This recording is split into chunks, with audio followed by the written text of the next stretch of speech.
Para concluir con esta temática del compuesto humano, vamos a considerar entonces las propiedades que tiene el alma por ser de naturaleza espiritual. Hemos dicho que estas son 3 propiedades fundamentales. La primera es la relativa a su origen.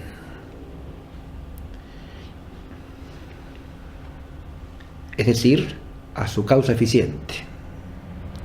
Y aquí lo que decimos es que, en virtud de su espiritualidad, el alma humana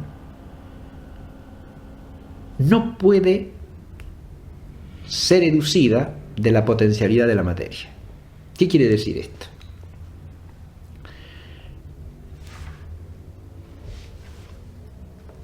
Decimos que una forma, un principio formal, seduce de la potencialidad de la materia en cuanto de alguna manera está en potencia en ella y puede ser causada por la virtud eficiente de causas corpóreas, de causas segundas de orden material.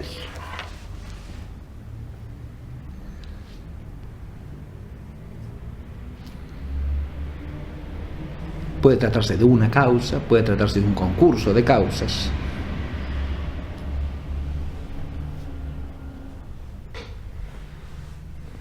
Pero,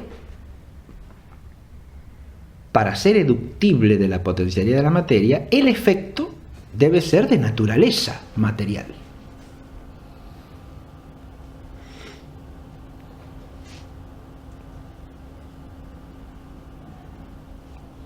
Porque si no, no respetamos un principio fundamental del orden de la causalidad eficiente. Y es que la perfección esencial del efecto no puede trascender la perfección de las causas. O dicho de otra manera, nada puede causar eficientemente algo que sea esencialmente más perfecto que la causa.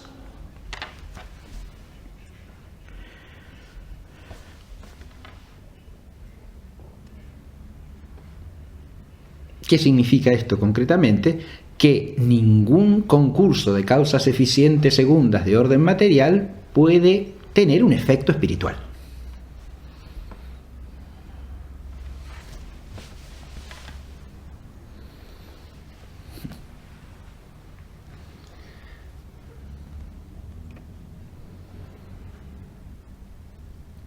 Ahora bien, un efecto espiritual, por lo tanto, ¿en qué tiene su causa? ¿O cuál es su causa eficiente?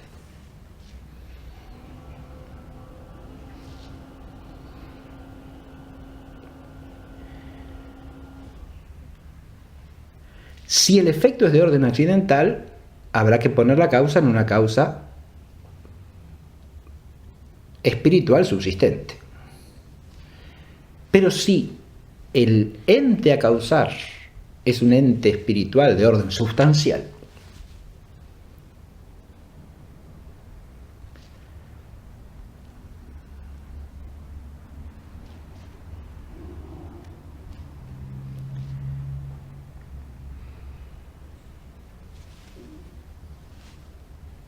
el efecto solamente puede ser causado por la eficiencia de la causa primera.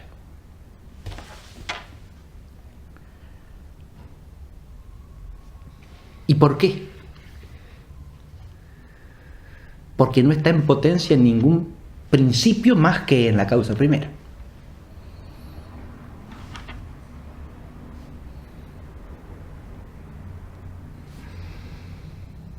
Un efecto material puede estar en potencia en la realidad material tomada en su conjunto, porque hay un principio de potencialidad, que es la materia, sujeto al cambio sustancial. Pero en las realidades espirituales no se da lo mismo. Por más que sean espíritus finitos, que tienen acto y potencia, no hay un principio común a ellos del cual podamos decir que un efecto singular es educido, o sea, a partir del cual sea causable. Y esto nos lleva a que la única causa adecuada sea la causa primera. Por eso la tesis dicha positivamente es que la única causa eficiente, proporcionada al alma espiritual considerada como efecto, es la causa primera en virtud de su omnipotencia.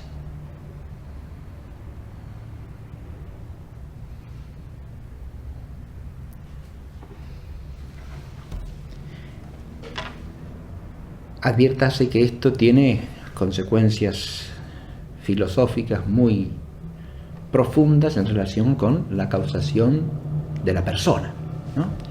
La persona es un todo constituido por el principio formal y el material. Sabemos que en la generación de la persona humana hay concurrencia de causas segundas por la generación natural, es decir, por la procreación de los hijos por los padres, ¿verdad? Pero esta causalidad no es una causalidad adecuada o suficiente en relación con el efecto, que es una persona. Es una causalidad segunda que es instrumental en orden al efecto total.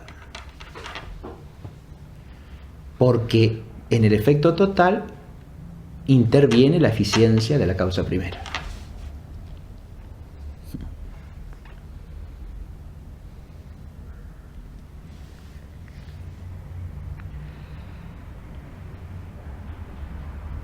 En esta doctrina metafísico-antropológica podemos advertir también la dignidad de la persona humana.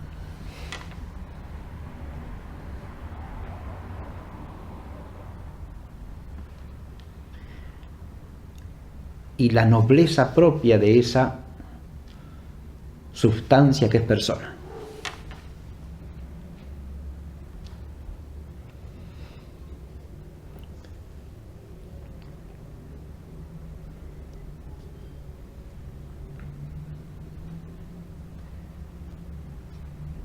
Al mismo tiempo, acá se hace contemplable el carácter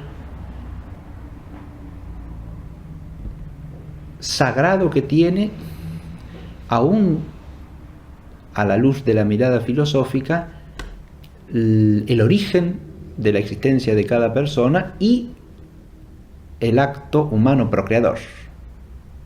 Digo sagrado porque es una acción vinculada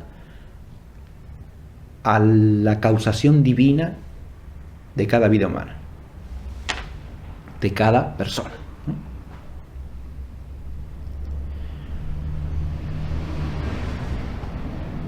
Es obvio que si esto lo contemplamos a la luz de la fe, esa sacralidad se profundiza, se ahonda, pero estoy diciendo que aún mirando con el ojo filosófico aparece esa sacralidad.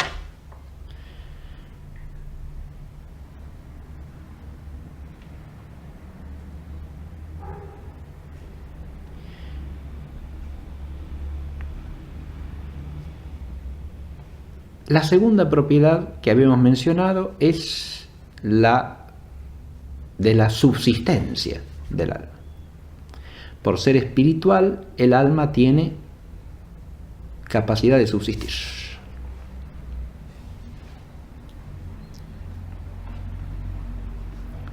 Y en esto es una forma totalmente otra que cualquier otra forma del mundo físico.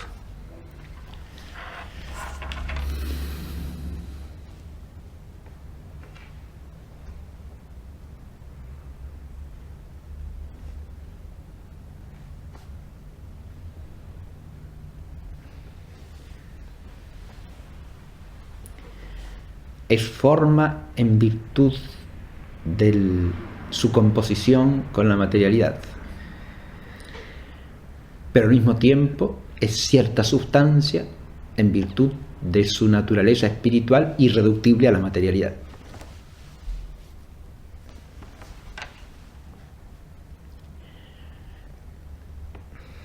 este carácter sustancial del alma humana por ser espiritual, que aparece en la filosofía antigua con claridad en Platón, ¿no?, que será afirmada nítidamente por toda la tradición filosófica cristiana, desde los padres de la Iglesia en adelante, ¿no?, es sostenida también con toda claridad por Santo Tomás al plantearse la cuestión de si el alma humana es o no es sustancia, ¿no?, a lo que Santo Tomás contesta afirmativamente. Es sustancia en cuanto a que tiene la nota propia que define a la sustancia como tal, es decir, la capacidad de subsistir. Es cierto en sí. Al mismo tiempo, Santo Tomás, con mucha fineza intelectual, señala que es cierto en sí. Es un en sí también sui generis. ¿Por qué? Porque al mismo tiempo que sustancia es forma de un todo natural. Es el acto primero del compuesto humano. Es la forma sustancial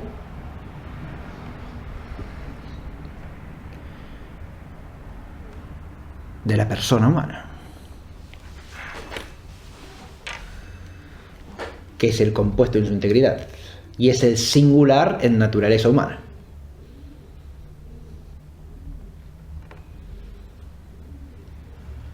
O sea que tiene una sustancialidad que, para usar también la expresión de Santo Tomás, es incompleta en el orden de la naturaleza.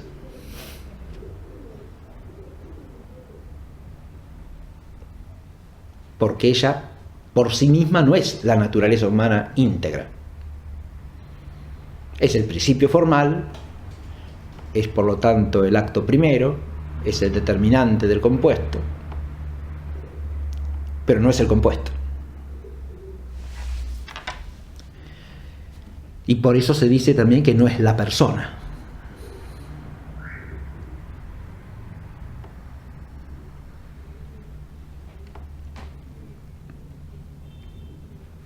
Pero así como decimos que no es la persona, también tenemos que decir que es aquello en virtud de lo cual esa sustancia es persona, en cuanto que entendemos que persona es el subsistente de naturaleza espiritual.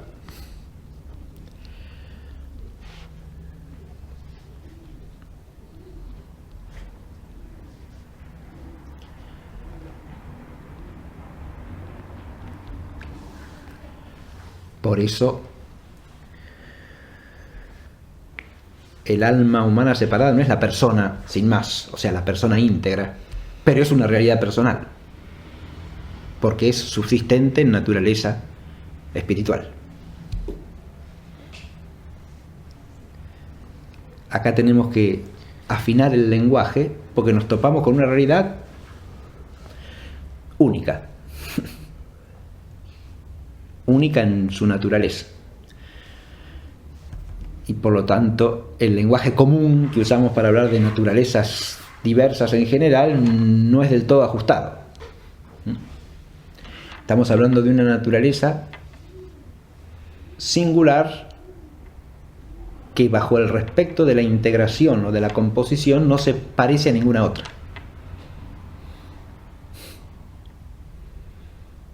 Porque las demás o son naturalezas adecuadamente corpóreas o adecuadamente espirituales, mientras que solo en el hombre se da esta composición de lo espiritual y lo corpóreo, de espíritu y materia.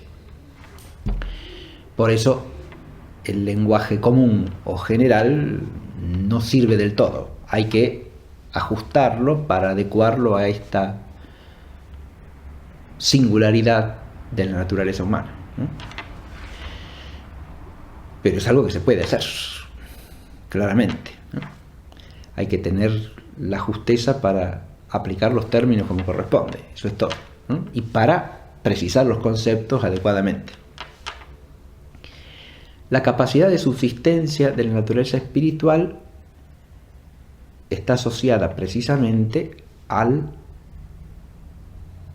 hecho de que su ser esencial no es reductible al universo de la materia. Y es esa espiritualidad precisamente como lo que hace capaz de subsistir al alma, la raíz de la tercera propiedad.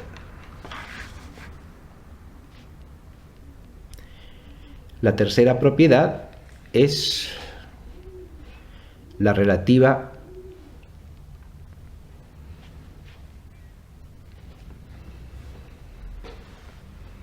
a la incorruptibilidad natural del alma humana. Lo que se llama también en la tradición filosófica la inmortalidad natural del alma humana.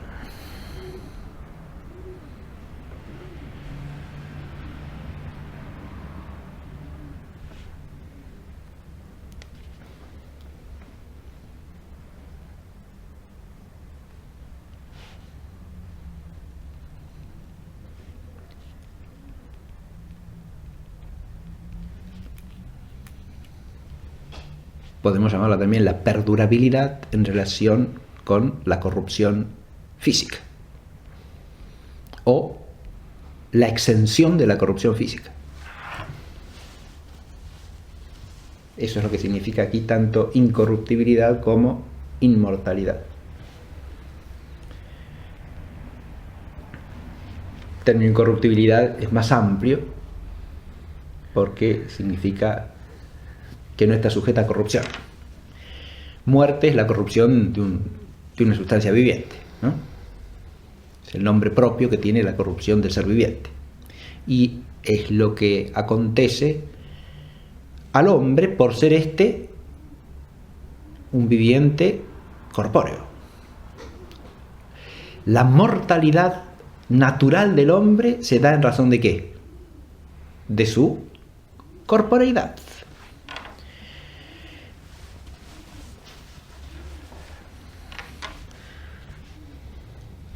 Este es un tema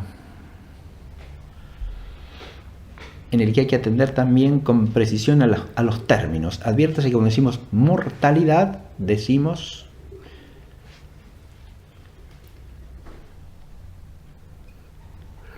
la capacidad de morir, ¿no?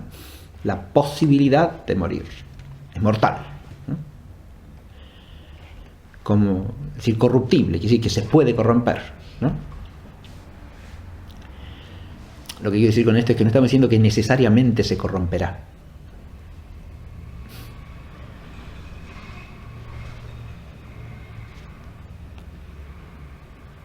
Quiere decir que está sujeto naturalmente a la corrupción.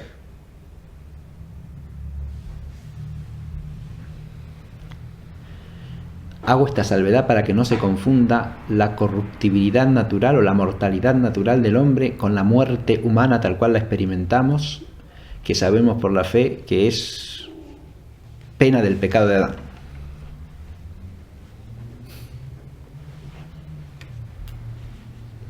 Pero ahí ya estamos entrando en un horizonte teológico que nos deja ver mucho más profundamente el misterio de la muerte, cómo afecta al hombre de hecho en la historia y cómo afecta a la totalidad de la creación también. Acá de lo que estamos hablando es del hecho de que una sustancia corpórea, precisamente en virtud de su composición ilemórfica, está sujeta a generabilidad y corruptibilidad. La generabilidad y la corruptibilidad afectan al hombre precisamente en cuanto es sustancia corpórea.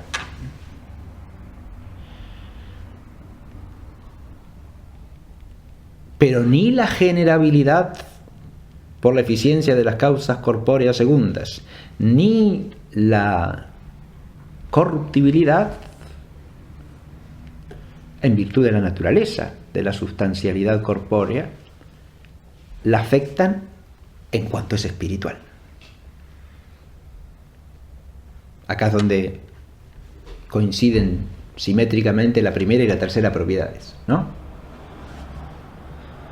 que en realidad pivotan sobre la central, ¿no? La primera, que es la que directamente tiene que ver con la espiritualidad. No es el alma en cuanto espiritual engendrable por el proceso físico, ni es en cuanto espiritual corruptible según el proceso físico.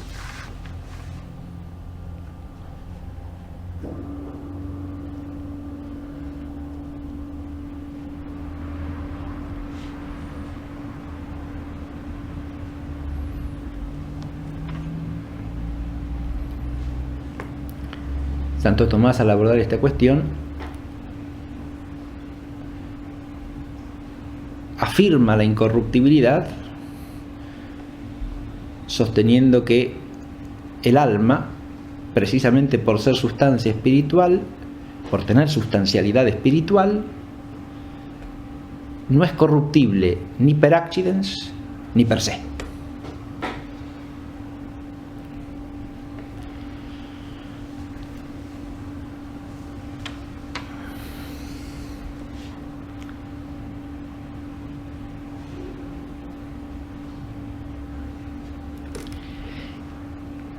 La forma de un viviente corpóreo, sensitivo o vegetativo, no es per se corruptible, porque en cuanto a forma tiene razón de acto.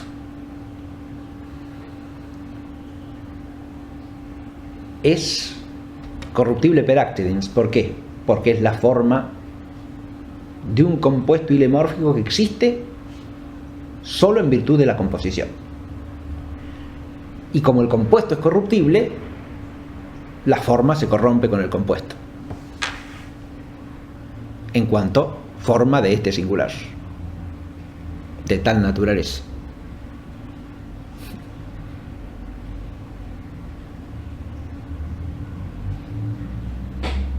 Ese tipo de corruptibilidad no le cabe al alma humana, o sea, a la forma del viviente humano. ¿Por qué?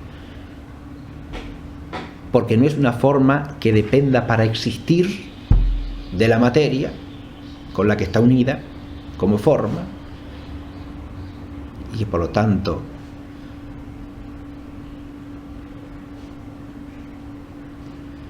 se extingue con el compuesto, sino que tiene, por su esencial irreductibilidad de la materia, subsistencia propia. De modo que la descomposición, o sea, la extinción del compuesto, no la extingue. Lo que se extingue es el compuesto en cuanto compuesto ilemórfico.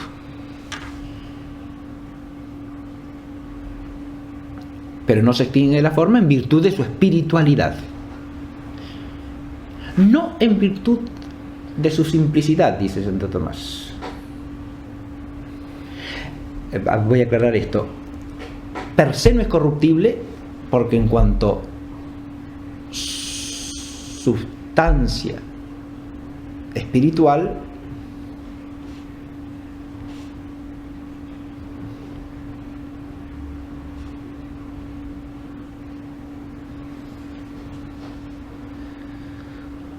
es en sí misma acto que no admite contrariedad.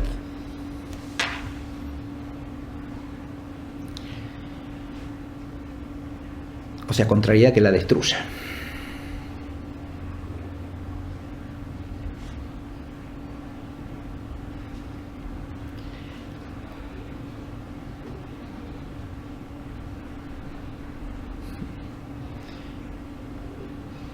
Las operaciones de la vida espiritual pueden relacionarse con contrarios.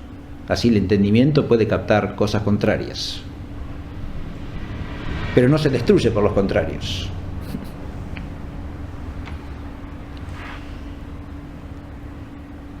Santo Tomás dice que esto vale aún para aquellos autores que sostienen que el alma misma tiene cierta composición o está compuesta de cierta forma y cierta materia, no materia corpórea. Caso de San Buenaventura, por ejemplo,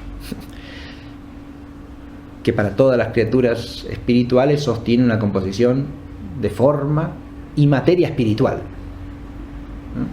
Santo Tomás en la Suma hace alusión a este asunto y dice que aún en estos autores tampoco es corruptible el alma, y filosóficamente se muestra, porque no se trata de una composición con la materialidad física, de la que dependa la forma para existir, sino de una composición puramente espiritual, como la que él mismo pone entre acto y potencia, o esencia y forma de ser, en cualquier ente espiritual creado.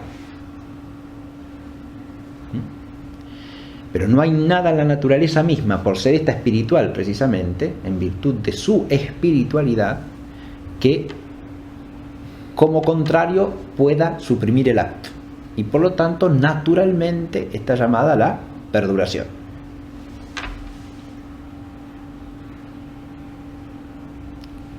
No es corruptible ni per accidens ni per se.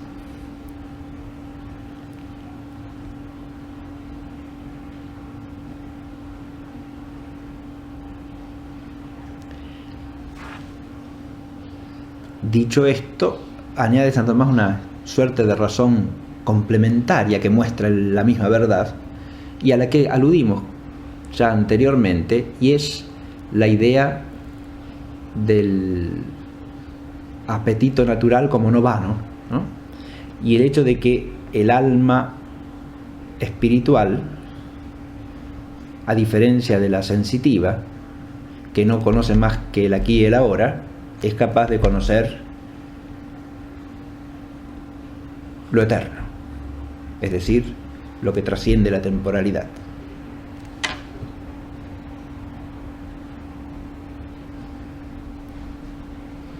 Hay en ella, por lo tanto, desde la inteligencia, un apetito, una tendencia natural a lo que trasciende el tiempo.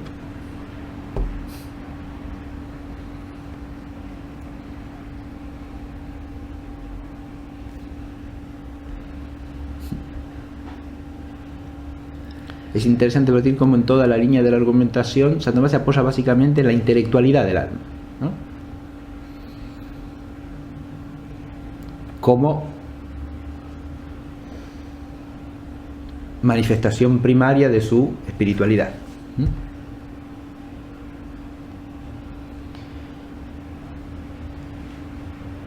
Con esto tenemos también la cuestión de nuevo,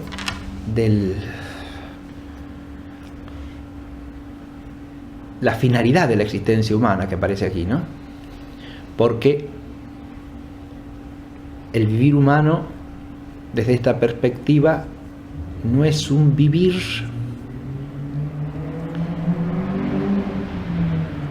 meramente ligado a lo temporal, sino que en última instancia es un vivir para lo perdurable.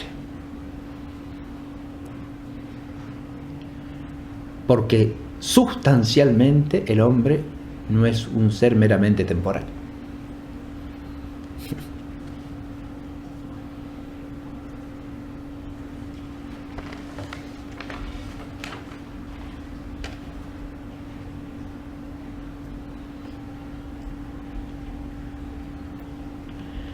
Por eso puede decirse muy bien en filosofía del hombre, y contemplando desde ella toda la filosofía natural, que todo el universo físico tiene en la forma de la naturaleza humana su fin, pero no al revés.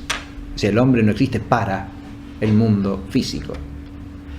Sí, en cambio, puede decirse que el mundo físico existe para el hombre, porque el hombre, siendo también no algo, sino alguien del mundo físico, el único alguien del mundo físico.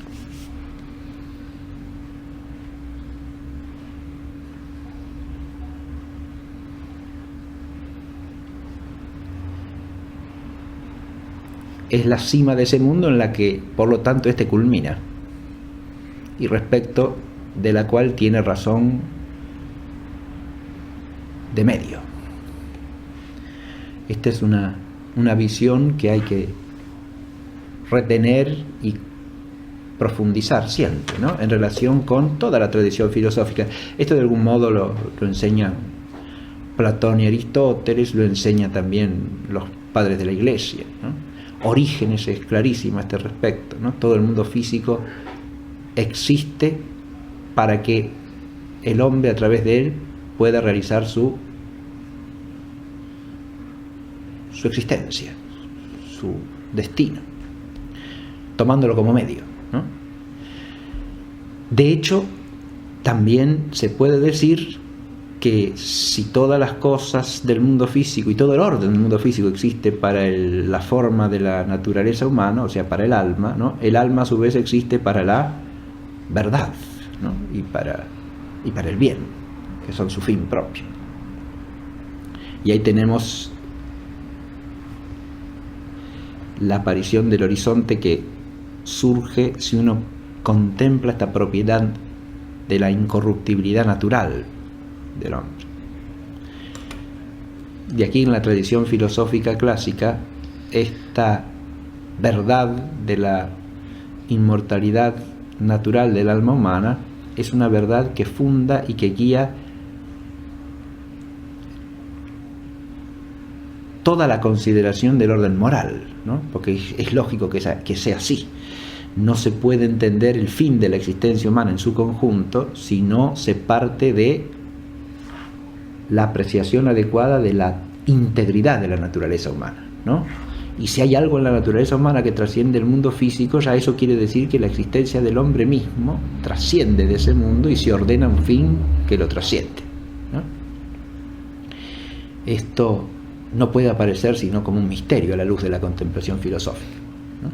Porque como muy bien responde Sócrates en el Fedón a la inquietud de sus discípulos acerca de, bueno, ¿y qué es lo que concretamente le espera al hombre más allá de la muerte? Sócrates dice que ya sobre eso no puede hablar como filósofo, porque no puede partir de la experiencia de eso y por lo tanto no puede hablar en términos filosóficos, pero con la certeza de eso que la filosofía da, en todo caso puede remitirlos a una instancia de otro orden para hablar de eso, que sería en la mente griega la del mito, ¿no?